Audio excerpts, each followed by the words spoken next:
Here's the story. It starts at the end. It was the height of the summer when I fell. The leaves were on the trees. Now it's the deep of the winter. The leaves fell off long ago. And this is it, my last night. And tonight, what I want more than anything in the world is to have a stone in my shoe.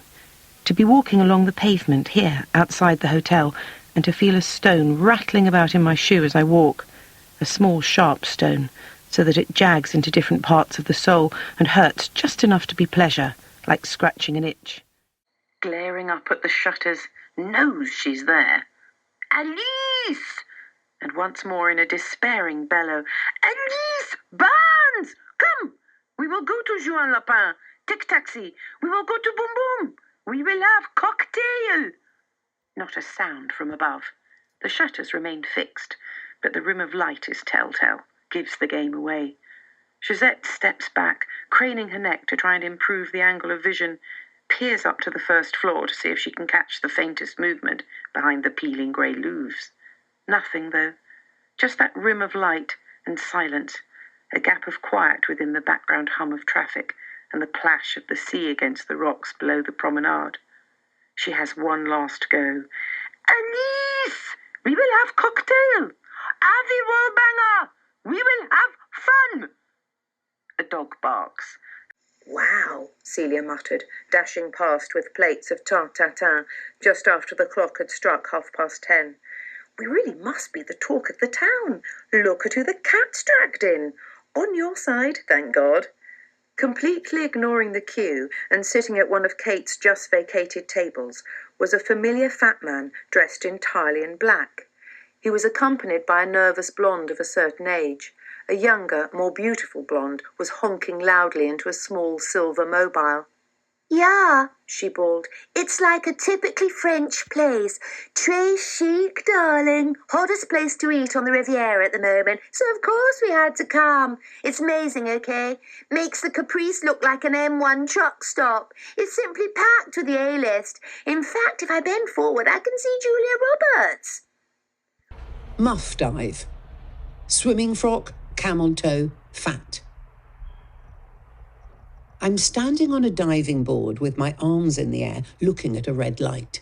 A producer is lurking hundreds of feet below me, looking worried. She calls up. "You're not showing enough." I hiss back. "It's been agreed. No camel toe." But the producer wants more. "Do not dive until the red light goes out," she says, adding, "and look scared, but in a funny sort of way." A few weeks before, I'd been shopping for Christmas gifts when my agent rang. "I've been asked if you want to do a reality TV show." I put my bath bombs back on the counter. Someone wanted me for a job. This felt pleasant. The agent was still speaking.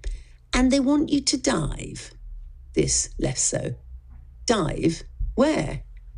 "Water." I had no idea if I could dive. I didn't even know if I could jump into a pool. I'd got into the habit of lowering myself in by the steps in the shallow end to protect my highlights. I radiate generosity unless it is my round. Monday, the 3rd of March. Millie Tucker allowed herself a brisk check for glitches as she paused in front of the small hall mirror. Escaped nasal hair would, after all, be an avoidable own goal. The eyebrows could do with a tint, which was depressing. She smiled. This was a new habit and would need practice. She experimented with what might be considered a warm expression and enunciated carefully from the Pocket Book of Life Affirmations, an inspirational handbook for busy people. "I love myself and behave in a loving way to all people, including people I am not that close to or don't even like that much." The book encouraged the busy reader to adapt the suggested affirmation according to their own needs. Millie had many of these. She guessed he must be about 25, and a well-built lad, she reflected next day as she bit into one of her apples. It was rather good, crisp and juicy. She found herself remembering how his denim shirt was unbuttoned quite a long way down, revealing a really very hairy chest for one so young. "Super you could come down. Too sweet," says the fat one with the grey wispy bun straggling into her soup. Such fun to have a chap down here. You'd never believe the dearth. Did anyone ever tell you you've got your mother's chin?